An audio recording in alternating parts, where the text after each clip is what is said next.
জীবন অত সহজ নয়, শুধু জীবনকে সহজ করে নিতে হয়। সাইকোলজি জানা কিন্তু খুব দরকার।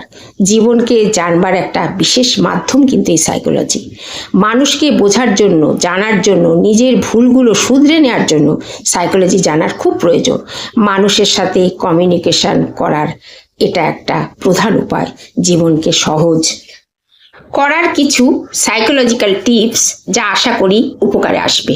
1 নম্বর, আমরা যখন কথা বলি তখন সমস্যার কথাটাই বলি। আলোচনার মুখ্য বিষয় সেটাই হয়ে থাকে।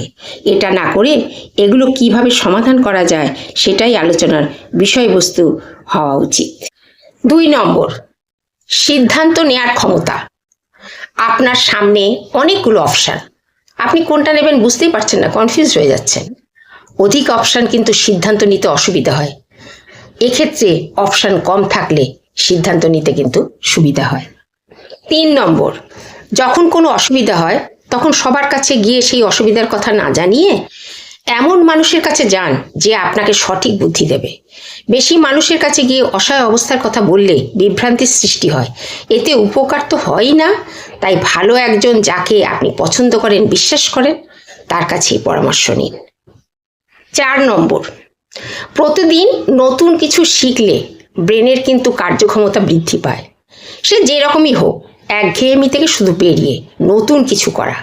যেমন ধরুন, কিছু নতুন নতুন কুইজ, কিছু খেলা, নতুন নতুন কিছু রেসিপি বানালেন, বা এক রাস্তায় না হেঁটে দেখি অন্য রাস্তা দিয়ে যাওয়া যায় কি না, এরকম নতুন কিছু ভাবনা, নতুন কিছু মনে হওয়া, নতুন কিছু বই পড়া, নতুন নতুন গান তোলা।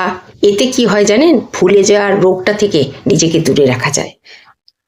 সাধারণত একটু বয়স বাড়লে এই ভুলে যাওয়ার ব্যাপারটা হয়।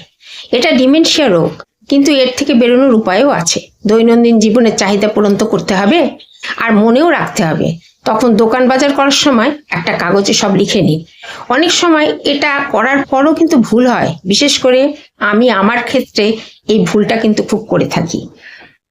লিখে নিয়ে যাওয়ার পরও অর্ধেক জিনিস না নিয়ে চলে আসি। কিন্তু এই লিস্ট করে নিয়ে যাওয়ার অভ্যাস করে তুলুন, এতে ব্রেনের শক্তি বৃদ্ধি হয়।